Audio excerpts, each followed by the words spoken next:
Okay, well, I'm going to get started because I know that we're all busy and time is of the essence. We still have people who'll be signing in, but I'm just going to start with introducing myself. My name is Dr. Ron Bufard. I am a chiropractor, but I'm also a diplomate of the American Board of Chiropractic Internists, as well as a diplomate of the American Clinical Board of Nutrition.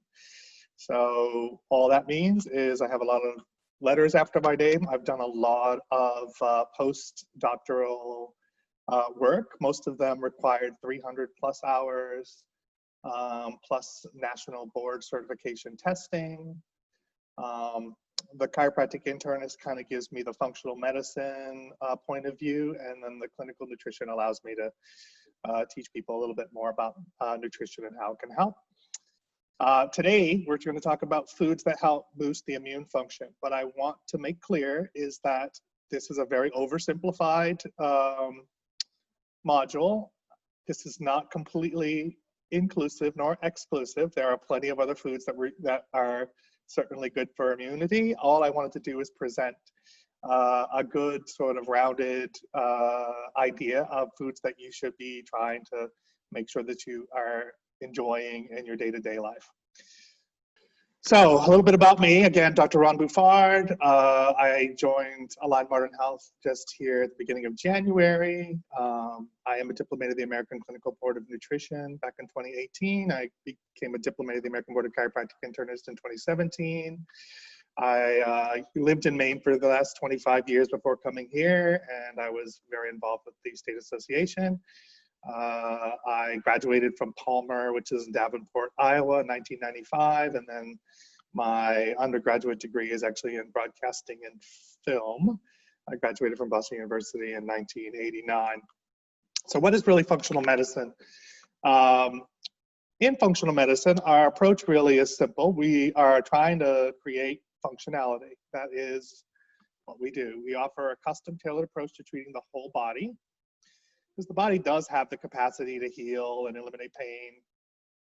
Sometimes we just have dysfunction that goes on, and all we really need to do is try to encourage the body to do the right things. So here, what we do is we use, we seek to diagnose the root cause of specific symptoms and conditions by looking internally to investigate why patients feel what they feel externally. So in traditional medicine, we're looking at what patients feel and then how to deal with the symptom. In functional medicine, we look beyond that and say, why is this symptom presenting and how do we fix that? We do use a lot of the different testing and the diagnostic testing that you are familiar with, some standardized blood work, but then we also do stool kits and salivary testing to determine gut dysfunction or hormone dysregulation. We utilize botanicals, nutrients, and vitamin supplements to improve each individual's functional wellness. So all we're really doing is trying to upregulate your body's normal propensity to be able to perform. We incorporate some lifestyle modifications because you can't expect that we're going to just feed you everything and everything's going to go back to normal if you're eating a diet that's not really optimum. So lifestyle means diet. It also means how to deal with stress and the right amount of exercise so that we can kind of enhance the body's ability to heal and become better. Our aim is to maintain health and wellness naturally without depending on prescriptive or pharmaceutical agents, meaning that if we stay well, then we don't really have to worry much about how our bodies respond, because our bodies should have normal capacity of function to be able to withstand colds and flus. Hence, this is one of the reasons we're talking today is there are plenty of foods out there that are tailored very specifically for really trying to help enhance your body's wellness. So how do we determine how your immune system functions? There are several different types of testing that could be involved. One is a very standard called a CBC, or a complete blood count.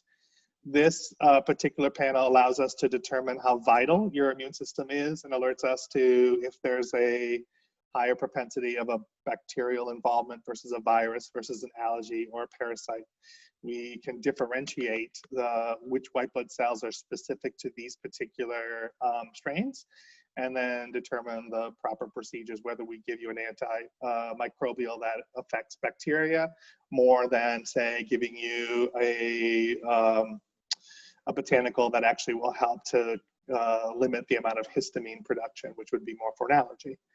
There's something called immunoglobulins, which we look at specifically. So immunoglobulins are your body's they're proteins that the body actually utilizes to determine previous exposures, new infections, or anything that comes specifically from mucus secreting membranes like your oral cavity, your gastrointestinal tract, or well, the urinary tract system, as well as the pulmonary system. So IgG tells us that you've had previous exposure. Your body kind of creates what we call memory cells that allow us so that if you become exposed again, you will kick in a nice IgG response and we'll have a lot more activity going on. So IgM is if you've never had it before, your body actually creates a brand new immunoglobulin. So right now, when we're talking about COVID-19, there are both IgG and IgM immunoglobulin tests. An IgM will give you a positive within the first, say, 4 to 10 days of exposure, and then the IgG would give us longer, usually, say, 14 to 21 days. So we can determine whether or not you've been previously infected or whether it's something that is brand new. And then IgA is something that we look at specifically when we talk about sort of gut dysregulation, because IgAs are definitely found in the gastrointestinal tract. Complement testing just tells us how effective your immune system works. So when we are testing for complements, but determining whether or not your body system, a complement is just going to help establish and help your immunoglobulins identify those particulates that are not you or that are foreign. So the higher that the complement is, the quicker the immune response. The lower the complement, the more sluggish the immune response will be. And then lastly, antibody titers. So when you've had vaccinations, we can determine whether or not you have immunity by looking at titers. And the titers will help to detect the amount of antibodies that are in your blood. So if you have enough of the antibodies, we assume that you are immune. It's also a way for us to determine whether or not you need to get sort of a booster. So when we talk about immunity, we can't discount everything else, because your body is a real big working engine and it needs certain essentials that allow us to stay well. If we do not get 7 to 8 hours of sleep a night, our body cannot rest and repair, because that's what happens at night. All of your body's normal mechanisms kind of slow down and then allow for detoxification, allows for your liver to sort of help to express some of the toxins that it's been trying to take care of all day long. So if we're not getting that sleep, we're certainly not capable of really getting that rejuvenation and rest. And so we keep getting less and less viable, basically, if we want to talk about it that way. So stress, on the other hand, is a really incredibly important process that we have to deal with when we're talking about immunity. Simply put, when our bodies are stressed, we're putting energy at trying to put out the fires, and our heart rates are a little higher. We have more difficulty sleeping, so our body doesn't rest as well. And stress comes from all factions. It can be from too much exercise. It can be from lack of water. It can be from family issues, or it can certainly be from work. So stress comes from all sides, and we have to learn how to deal with it effectively. Sometimes when we talk about it here in our practice, we kind of integrate what we do at the functional side along with acupuncture, which is really good for stress. We can actually kind of take the body systems and downregulate them so that you go into a much more calming space and help you get to sleep and help you relax and function better. Of course, exercise is really vital for a number of reasons. Your body, sweating excretes toxins. Breathing, you excrete toxins. And then blood flow in itself really helps to circulate healthy molecules and proteins and help to flush out the toxins as well. So getting regular exercise, at least 4 to 5 times a week, at 30 to 40 minutes. Well, now when I'm talking regular exercise, don't mean that you have to necessarily go and run 10 miles for 30 to 45 minutes. It can be just a brisk walk, something that might get your heart rate up slightly, maybe a little bit of sweat going on, but anything that can be maintained pretty normally without putting a lot of, again, added stress to your body can certainly help when you are experiencing either a downward regulated immune system. Of course, washing your hands, everybody knows now, specifically with COVID-19, that washing your hands definitely makes a big difference, because everything that we touch goes on our hands, and then when we touch our faces or putting our contact lenses in or eating, if we haven't been washing, we're going to put those microbes into our bodies. So it should be a no-brainer, especially after using the restroom, returning from outdoors, and or before eating. I just make it a common practice the minute that I come into my home, I wash my hands. My own home has its own microbiome, but I'm used to it, and I can settle with it. So it's not necessary for me to have to go through the house with Clorox wipes, but more importantly, as soon as I get into the house, the first thing I do is wash my hands. And of course, eating. When you eat, we want to make sure that we're eating the right amounts of food and the right times, and we want to make sure that they've got enough nutrients. And that's really what this whole conversation today is going to be about. So there are some key nutrients. Nutrients in this case are usually either minerals or vitamins. So we're talking vitamin C, which most people know, vitamin E, which most people probably don't assume, beta-carotene, which is actually a precursor to vitamin A, and then selenium and zinc. And some of you probably know zinc from using something called Zicam. That is really a zinc application. It's really great for whenever you have a cold. I love it. And then selenium is just, again, a really good antioxidant that we just don't get enough of. We just have to focus a little bit more on some of the foods that might actually contain these. So let's just start with the vitamin C. So vitamin C, we all know citrus fruits. Mostly any red product or vegetable is going to have a good amount of vitamin C. So I've chosen a couple of things to show you that actually a medium raw red pepper has twice as much vitamin C in it as what a medium orange would. And of course, grapefruit being sort of halfway in between those two. So for me, my goal is always to make sure that we get about 1,000 milligrams a day. You can either do that by making sure that you eat enough of these vegetables or supplementation. What I also consider is in the throes of feeling like you're coming down with something. One of the things I like to do is suggest doing vitamin C sort of superdosing. This is a Linus Pauling protocol, which basically states that doing 1,000 milligrams about every hour until you are oxidizing it out. When you go to the bathroom to urinate, you'll notice that when you've saturated yourself with vitamin C, your urine will be a bright fluorescent yellow, much brighter than normal. That means you're oxidizing out the vitamin C and you've reached saturation. You need to be careful taking a lot of vitamin C because it is an acid. It does create a little bit of irritability in your gut, so some people can't tolerate high levels, but it is a water-soluble vitamin. So the risk of doing harm is minimal because you will oxidize it out. Normally when we're talking about being in a cold, and I'm doing that sort of superdosing, for myself personally, I've been able to strategize sort of anywhere between 5,000 to 8,000 milligrams of vitamin C in a day.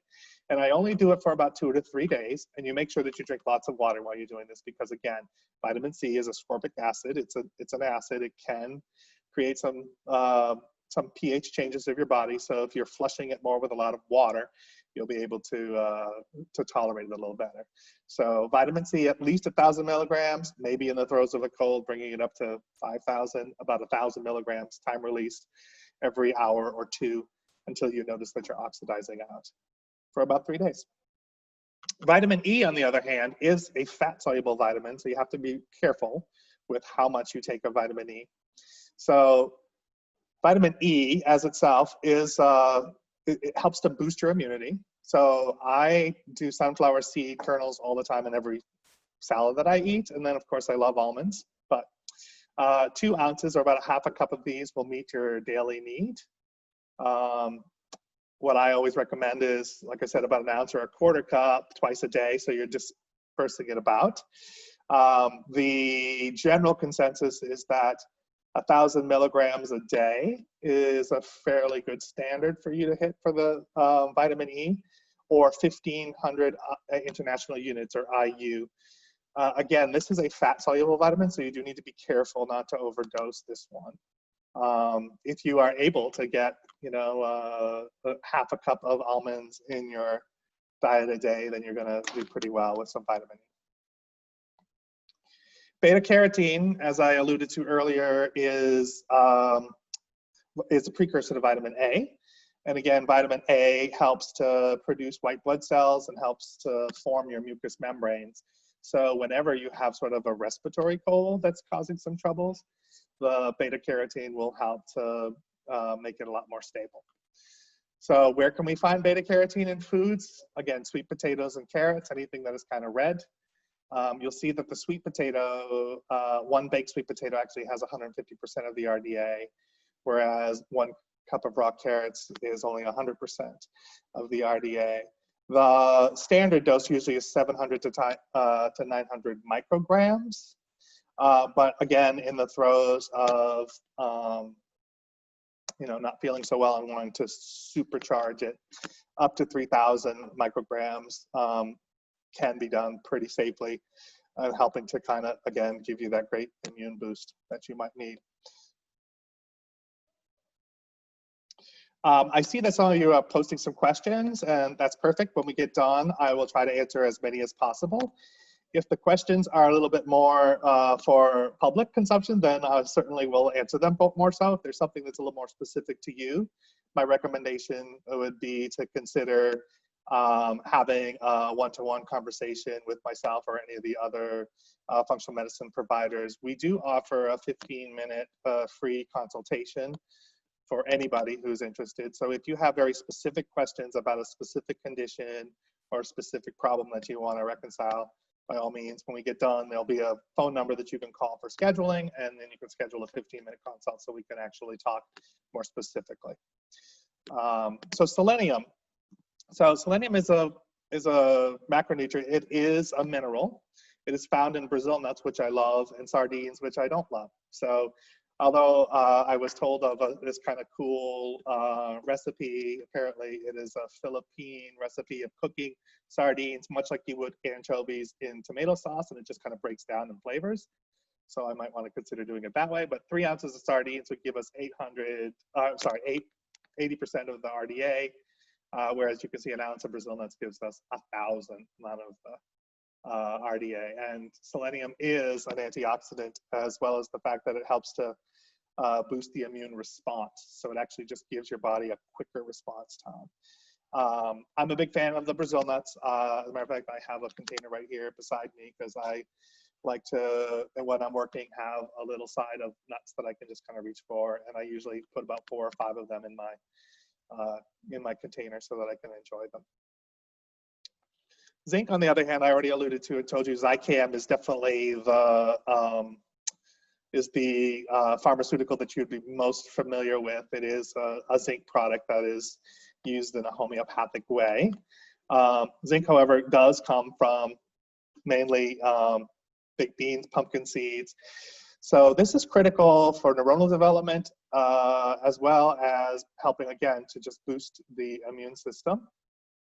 A cup of veggie baked beans would give you 50% of the RDA, or a quarter cup of pumpkin seeds, about 20%. So I prefer the raw pumpkin seeds versus what you see here on the screen. The raw pumpkin seeds are green. They're called pepitas. You can buy them organically at several local places. I, again, put these on my salad as a regular thing. So zinc also helps with sort of boosting your body's normal metabolic systems. It's fairly good for male and female fertility and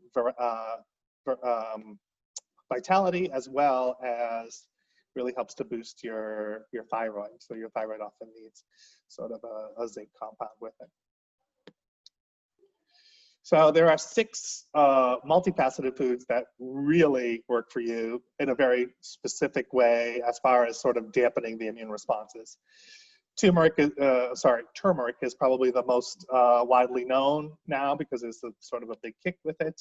It is a potent anti-inflammatory. It does boost immune cell activity, and it does enhance the antibody response. So this is a hard one to talk about because turmeric, as it is hard for the body to absorb. It's better to absorb with this black pepper, or piperine as it's called, because it will allow for better absorption. Also, if it is added with a phospholipid, because it tends to be absorbed better. Again, fat solubles actually will help to assimilate this turmeric. So good way to use it is use it with a coconut milk-based product. So people do this whole golden milk, which is a wonderful thing. Of course, any curries that you do that are made with coconut milk, again, they have the fat and the turmeric. The two of them together will really help, and there's usually pepper. Really phenomenal. Again, there's not really a dosage from this perspective. You just need to realize that it is pretty potent, and normally it takes a lot for you to actually get to a point where you might have some off effects from it. I've never seen it personally, so I think using turmeric, I use it, like I said, in several different forms. I do tablet forms of it as well. It's great anti-inflammatory. If you are arthritic and you have arthritic pain, I prefer to use turmeric versus, say, Advil. It works very well. There are several different forms on the market, and again, you can reach out to me specifically and we can talk about it. Dried tart cherry is very popular right now. Does a lot, actually. So it increases the antioxidant activity simply because antioxidants are what actually cause tissue breakdown, and it will then cause your body system to have to deal with that tissue breakdown, which is what your immune system is challenged. So if you've got oxidation going on and your immune system is having to work at getting rid of that oxidation, it is not capable of taking care of flus or viruses that are stomping by. So we're just trying to, in this case, as a side shoot, get the dried tart cherries to become our antioxidant support. It does increase your melatonin, so it does help you rest. So usually when we're talking about taking dried tart cherries, I usually suggest taking it at night. And for that matter, I usually recommend taking any minerals that you're taking, like zinc, for instance. Is a good mineral for you to take at night because it's easier for your body to absorb. Your digestion slows, and so it stays longer in your intestinal tract and you're absorbing way more. The dried tart cherries decrease the risk of upper respiratory tract infections by helping, again, to scavengerize some of the oxidative stress that's actually going on in the upper respiratory tract. So walnuts are one of the top anti-inflammatory foods. It also helps to decrease some psychological stress. It has vitamin E, B6, copper, and folate. It's basically a superfood. It's also has a good omegas for us. So again, a good antioxidant as well as an anti-inflammatory. So again, I always have a nuts mix, and walnuts are in with my Brazil nuts. And my almonds, for that matter. So garlic. Garlic enhances the immune cell function. It is antimicrobial and anti-inflammatory. However, better raw than it is in a supplement. Many years ago, when I was first introduced to chiropractic, I had strep throat and thrush, and I used garlic as a deterrent for my oral cavity because the thrush was so bad. I used 1 clove of garlic crushed in water. The oils from the garlic sort of get into the water, and then all I did was swish and gargle and spit out. The topical antimicrobialness of the garlic helped to bring down the thrush that I had literally in my mouth. is my first experience with even thinking about food as a way of treating myself. It was a phenomenal treatment. I use it a lot in treatments with people today, and I definitely recommend that try to do it raw or as raw as possible. Anything that's sort of roasted and cooked, even though it tastes better that way, usually doesn't have as much of the antimicrobial or anti-inflammatory properties. So pomegranate juice has been popular, we say, within the last 10 years. It is also antimicrobial, anti-inflammatory. It definitely works on the virus side by decreasing colds for as much as 40%. So, because colds are viruses, and I don't know, maybe it's a good time to discuss the difference between viruses and bacteria, but viruses are little particulates of DNA that your body has to assimilate, and then your own cells have to then allow it to come in to then be replicating the viral process to then create whatever the dysfunction. So colds and flus and chicken pox and all those viruses come into your body and then go into your own cells. And so your body can't really find them very well because they're in your cells, and your body doesn't recognize it as something that's not you. Unlike a bacteria, which has little legs and eyes and its own sort of body, and the body says, this isn't me, so let's get this antibiotic to really kill this bacteria. So viruses are a little harder.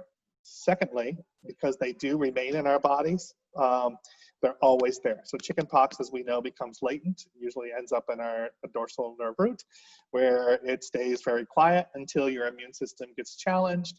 And while your immune system is off fighting something, the chickenpox virus in the nerve cell gets very activated, and then suddenly we have shingles. So what we recognize in functional medicine is that as long as we keep the immune system very on track, we can kind of keep everything down. So pomegranate juice would be one of those things where if you feel like you're coming down with a cold or the flu, we can literally, right at the beginning of the stages, start drinking some pomegranate juice. The one thing you need to be careful for is there's a ton of sugar. So try to find something that is organic with a lot less sugar or unsweetened if you can find it to utilize, because it's just a great natural way of sort of helping to decrease the effects of the common cold.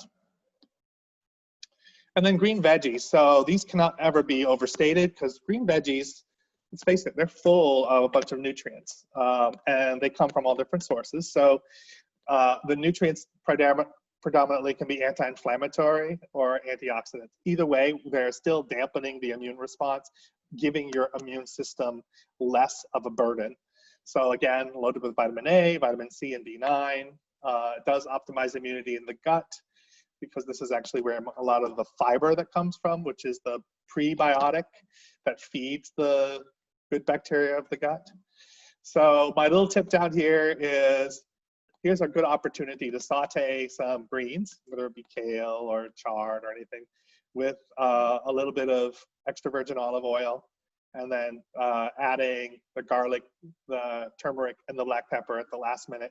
So you're gonna get all the flavors. You're going to get that green vegetable, so you're going to get a super packed, supercharged antioxidant sort of side dish. So now the bad news. There are foods that we really need to recognize that actually hinder the immune system's ability. And the first one, of course, is going to be alcohol. So alcohol overconsumption depresses your immune system and makes it challenged. On top of the fact that most alcohol ends up becoming sugar, and sort of yeast and microbes like sugar. So you're feeding not only yourself, but you're feeding a lot of the bad microbes that can certainly create some problems. So what does overconsumption really mean? So 8 or more alcoholic drinks a week. So there are people who kind of wait until the weekend, and that's totally okay. I will say that that not all alcohol is the same, but I'm not going to try to condone drinking one way or the other. Just know that it does create an immune response that is dampened. So if you have immune challenges already, or if you have some autoimmune disorder, alcohol is not going to be your friend per se. there's always that story out about resveratrol and red wine. And although it is true that red wine does have resveratrol, and resveratrol is a good antioxidant and does sort of help to some degree, the resveratrol that's really more potent is something called Japanese knotweed, which isn't as tasty. It isn't necessarily something that you would go and toast to. So I guess what I'm trying to get at is, if you really thought that you had to drink, I would consider utilizing more red wine as your alcohol of choice, and trying to limit it to maybe one 4 to 8 ounce glass of wine. And certainly not every single day, but maybe on just special occasions or out with friends. Too much salt. So this is hard in general, especially if you eat a lot of processed food or you go out to eat a lot, because salt adds flavor or enhances flavor for everything. So when you go out to eat, there's going to be a lot of salt put in your foods, or when you buy processed food, there's going to be a lot of salt in your food. There was a study done several years ago about the different palates between Americans and Europeans. And the reality is, a cheeseburger from McDonald's in America has about 30% more salt and more fat than what it has in the UK, because people in Britain don't have the palate for it. So it's interesting how even certain corporations certainly have created the need for us to have this salt. So the irony is that on top of it, salt can actually be used in an antimicrobial way if it's not necessarily consumed, because salt is a desiccant. So it can actually kind of be utilized. When I talked about the garlic that I used to kill the thrush in my throat, the other suggestion was to supersaturate the water with salt, because the salt helps to break down the cell walls and cause the bacteria and the fungus that is growing to sort of become exposed, and then the antimicrobial agent from the garlic helped to kill it. But I wasn't drinking it. I was definitely swishing it and then spitting it out. However, so what's too much? More than 2,300 milligrams per day, but studies have shown that our average intake in America is again, about a third more, with 3,440. So just be careful of your salt intake, especially when you're ill. And of course, excess sugar. So sugar decreases the body's ability to phagocytize bacteria. So phagocytizing bacteria means that your body have these cells that are very specific, that kind of engulf, like Pac-Man, called macrophages, that kind of just engulf the bacteria so that your body's immune system is not going to be too challenged. When you have too much sugar, your macrophages can't respond as well, and then the impetus is now on the rest of your immune system to kind of try to focus and try to create more energy. So what is excess? So 6 teaspoons a day for women, and more than 9 teaspoons a day for men. So yes, you do get sugar in fruit. You do get sugar in anything that's a carbohydrate, gives you sugar. What we're talking about is added sugars and trying to avoid them. So when you're ill, it's not so great for you to be thinking about eating a lot of sweets as much as it is trying to sort of downregulate. Chicken soup with a lot of turmeric, with some garlic, with some greens, with some vitamin A, some sweet potatoes, some carrots, can all really help. So caffeine, sorry for all you people who love caffeine. Over-consuming more than 400 milligrams a day is what we call overconsumption. It does a couple of things. It decreases your restful sleep, clearly, which of course then makes it so that your body can't rest and relax. The other thing is caffeine tends to, again, be acidic, so it changes your pH, and then creates instability within the gut environment and a whole cascade of things. It does, again, kind of add a little bit more stress to your body, because the caffeine acts as a stimulus, causes your blood vessels to constrict a little bit more, causes you to retain more fluid. So there's a lot of things that happen with caffeine. So again, if you want to try to get your immune system optimal, if you're not feeling well, caffeine is going to hinder it to some degree. My recommendation to people who just can't not tolerate or can't not tolerate not doing caffeine, my recommendation is always, if you're going to do caffeine, make sure that you hydrate with twice as many ounces of water as what you're drinking caffeine. because it will at least help to flush it out faster, and it will help to keep you rehydrated. And then, of course, I never recommend any caffeine after the hours of 3 or 4 in the afternoon, because then it can actually trigger responses into the brain center that are going to keep you from sleeping very well. And then too little fiber. So, you know, fiber is a prebiotic. So when you feed your body fiber that's undigestible, the bacteria of the gut now have food to eat. Fiber also helps to keep the gut regular. So we're getting bulk that's actually just causing a process to kind of get moving things. And then the last thing about fiber is that it becomes sort of a big sweeping mechanism. So if you do have any viruses within the gut, they become you know, not able to be pushed against this sort of swell of this fiber that's coming down the pipe, so to speak, and trying to get rid of the viruses. So less than 25 grams a day for women and less than 38 grams a day for men is considered too little. Again, some of the foods that we talked about, if it's whole foods that are that the vegetable sort, this is where you're going to get all your fiber. So I always try to encourage people to think to basics and buy less processed foods. And then not enough green veggies. We talked about how green veggies certainly have all sorts of great vitamins. So if we're just not doing the green veggies, you know, our immune systems aren't going to have all those micro and macronutrients that we're really looking forward to. So again, this is just another ploy for me to really encourage you to try to make sure that you have salads maybe 3 or 4 times a week, or try to incorporate green veggies into your smoothies if you're doing it. They're loaded with vitamin A, C, B9 folate. So less than 3 cups a week is certainly not enough. And the cruciferous vegetables actually have all sorts of something called sulforaphane, which is a great antioxidant for the liver and helps to decongest, because your liver, when you're sick, is really where all the pollution is coming in, and then your liver is really taxed. So if you're able to eat the cruciferous, you know, the broccolis, the Brussels sprouts, the cabbage, cauliflowers, all those things that have that sulfuric type of smell when you cook them, are going to help with that sort of helping to detoxify your blood and your liver and helping you to get some of that out. Plus, because they're loaded with fiber, you're helping to get the movement and motility.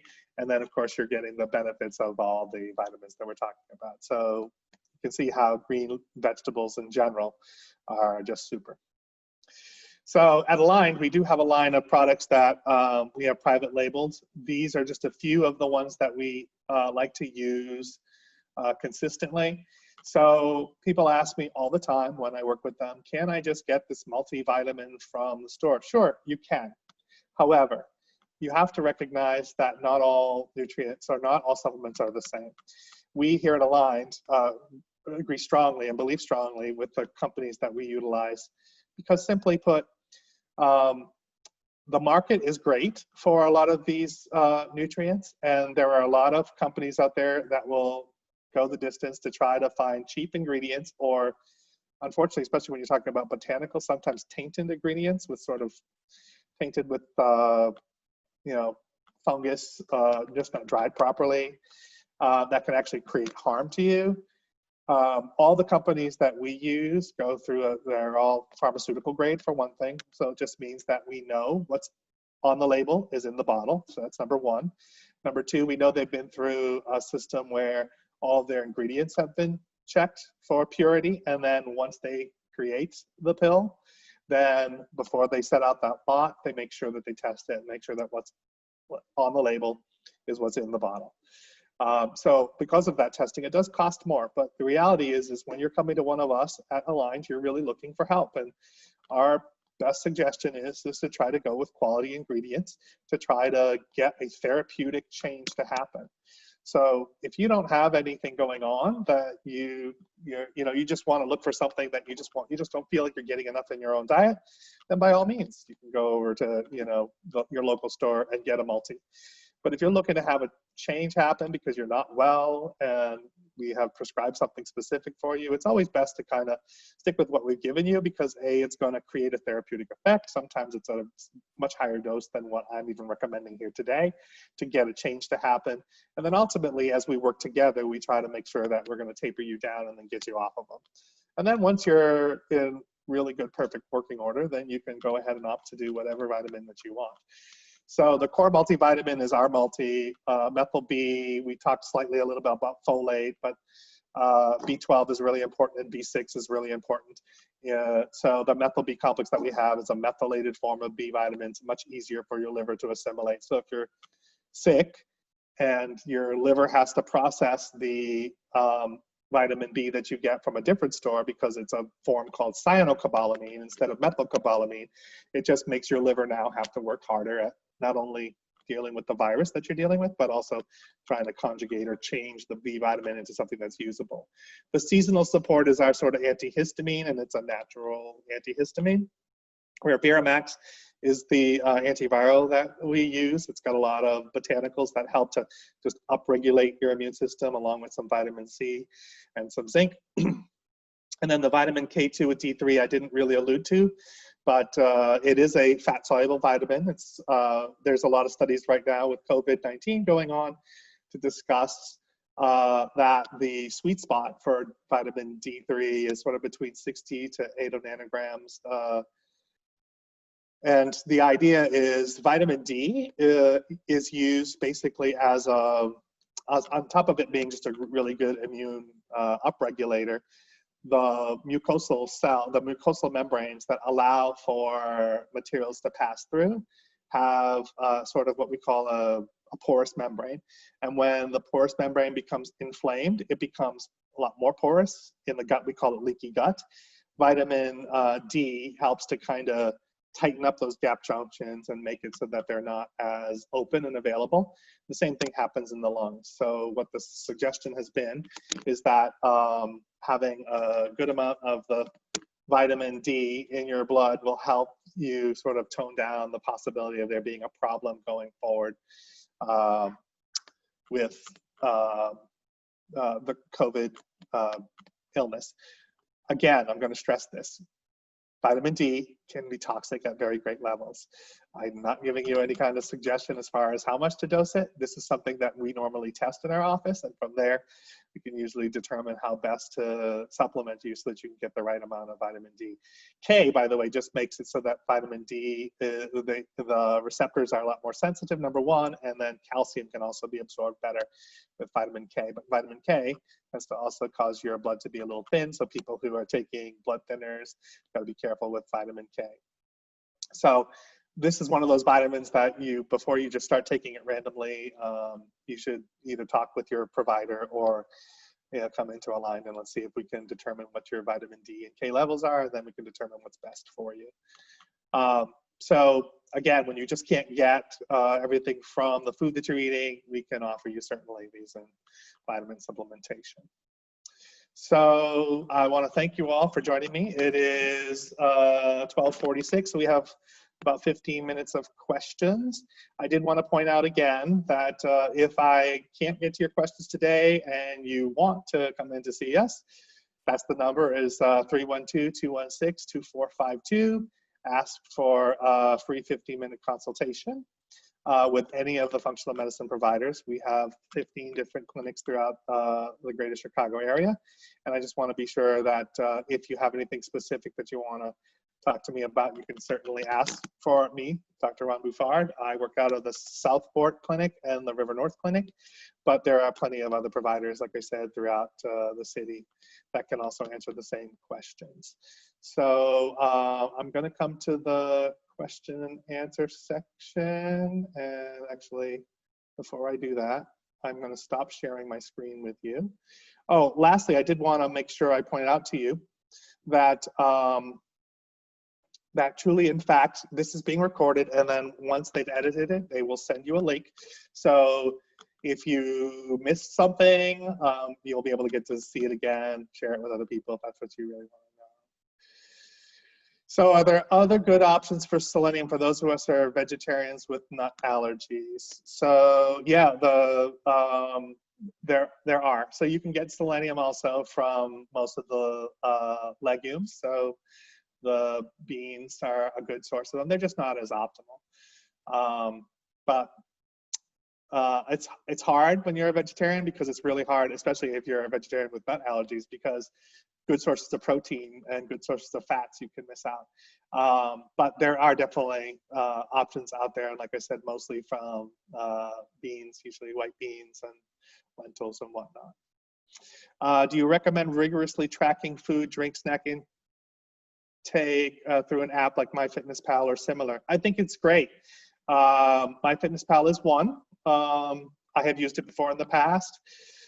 If you work with us at Aligned, the nutritionists that we have on staff always resort to using apps with people, so that we can really get you optimal.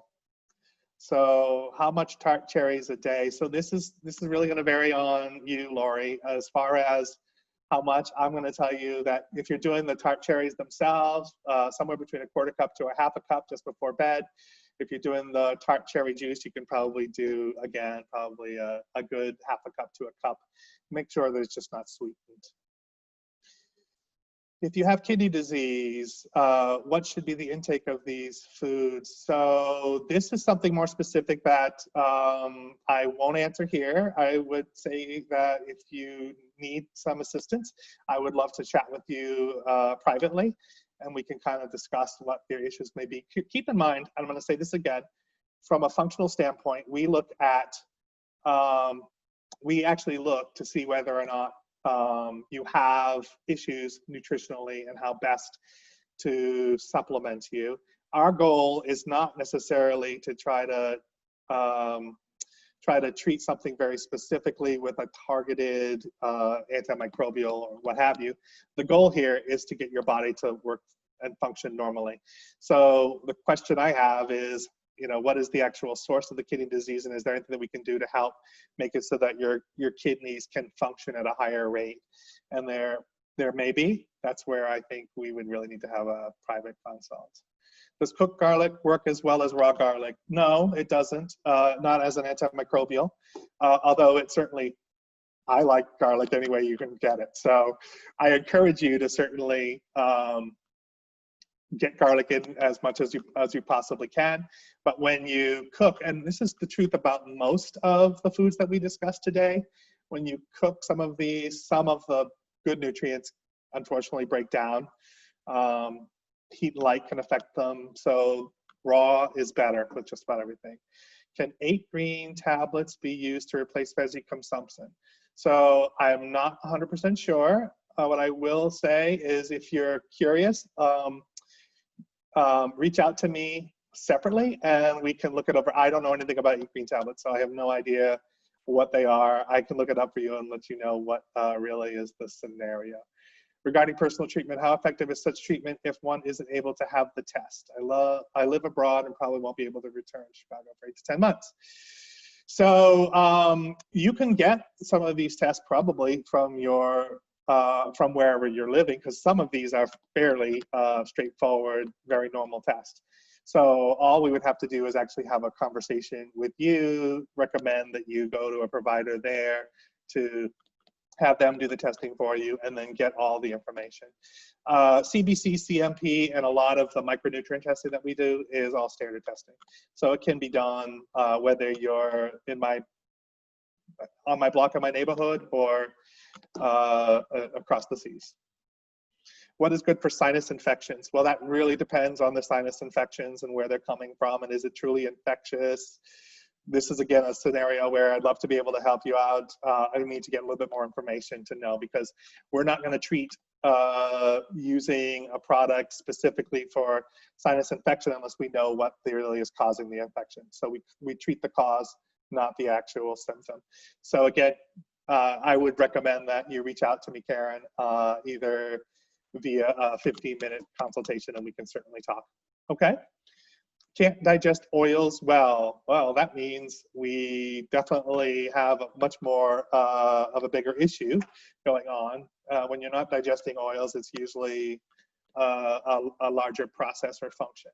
So oils are very imperative because oil and cholesterol, for instance, is 80% of your brain and your nervous system, and almost every cell in your body is, enwrapped in oil. So there's got to be a source of the problem, and this would be a good opportunity for us to really touch base and see if we can kind of work with you specifically to find a better way to get you to be able to ingest these oils, because unfortunately oils are your lifeblood, and if you're not able to consume them in a good way, there's something else going on. Does milk consumption boost immunity in any way? So interesting. No, not particularly, but milk is fortified usually with vitamin D and A and E, so it does a body good, but only because we've added stuff to it to make it good. Milk on some people does cause a lot more mucus production, so it can actually create problems with upper respiratory infections. And some people certainly have either food sensitivities to it, and some people are also affected by the milk sugar that causes them to have problems. So does Tart for some reason, Tart cherry is really hard for me to say. Tart cherry supplement instead of fresh to save on calories? Absolutely. As long as it's a good quality Tart cherry supplement. So that's my only caveat there. I'm guessing the supplement actually is, I get it depending on where you get it from, will depend on really how good it is. But yes, it will save on calories. Any ideas for the low carb ways to increase potassium intake? Yeah, shellfish in general have most of the minerals that we are lacking. So that's a good way to increase your potassium, is eat more shellfish. Shellfish, I mean like bivalves. I mean like scallops, oysters, clams, those kinds of things. Of course, if you have a shellfish sensitivity, now we've got a problem. How long can you use vitamins after the shelf life ends? Okay, well, usually after the shelf life ends, it means that they're probably less than 50% effective. So if you're bulk buying vitamins and they're expiring before you're using them all, you're probably wasting more money than buying a good quality supplement. So I can't answer that directly because I don't know what the brand is. Some brands are better than others. But in general, when there's usually a shelf life, it usually means they become that much less effective. Heat, light, all those things can actually affect it. Any book recommendation on the topic, boosting immune system through foods? Gosh, there's so many of them, but Tabitha, why don't you email me directly and I can send you off a whole cavalcade of some recommendations. What are my thoughts on herbal teas? Love herbal teas. They're a really good way to get some of those botanicals that we use. I am big on herbal teas. Ginger is awesome. Adding some lemon to it is great. Adding some turmeric to it is awesome. There's several different ways that we can actually get good nutrient, certainly from herbal teas. I think it's a great way of getting them. So by all means. Is there anything I recommend for a healthy throat for singers? I sing in a band. Well, I was a singer in a past life too. So yes, I do recommend. So the standards are lemon and honey, in a hot liquid. So lemon gives you the vitamin C that we are looking for. And then the honey is actually antimicrobial. It's a really great resource for most people who do who sing. There's also a product on the market called Throat Coat, and I forget what the company is, but it's a tea, and it also has a really good blend of herbs that is really great for your throat. When I was a singer, that's what I did. So, oh, you're welcome, Linda. Thank you very much for acknowledging me and telling me that I'm not boring. or that she did say that this has been very interesting. I'm just being the smart guy. Thanks. Now, let me see if there's any more questions, because there were different ways to do it. Let me see if I can open up the chat. So would I describe the functional medicine approach versus integrative medicine? So functional medicine is one part of integrative medicine. When we are integrating, we are just meaning that we're actually using other resources. Any ideas for low carb ways to increase potassium? I think I already discussed it. Certainly there's a number of different minerals that you can just, for low carb, you can actually just get a supplement of potassium. I think I've run out of time. So if there are questions that I haven't answered that you want to get information from, please call. Let me go back if I can to the screen. Maybe I can't. So please call our central scheduling at alignmodernhealth.com. If you go to the website, you can certainly get information there. And I would love to have a chat with you guys, specifically if you have questions that I couldn't answer here. I'd be more than happy to give you a 15-minute free consult so we can dive deeper into your personal issues. Again, thank you so much for attending. I really enjoyed the time. I appreciate that you took time out of your day to visit with me, and I hope that this has been somewhat informative. It is not completely inclusive. There's way more we could have talked about. I hope that at the very least that you'll think about adding these to your diet on a regular basis. Thank you very much. Bye.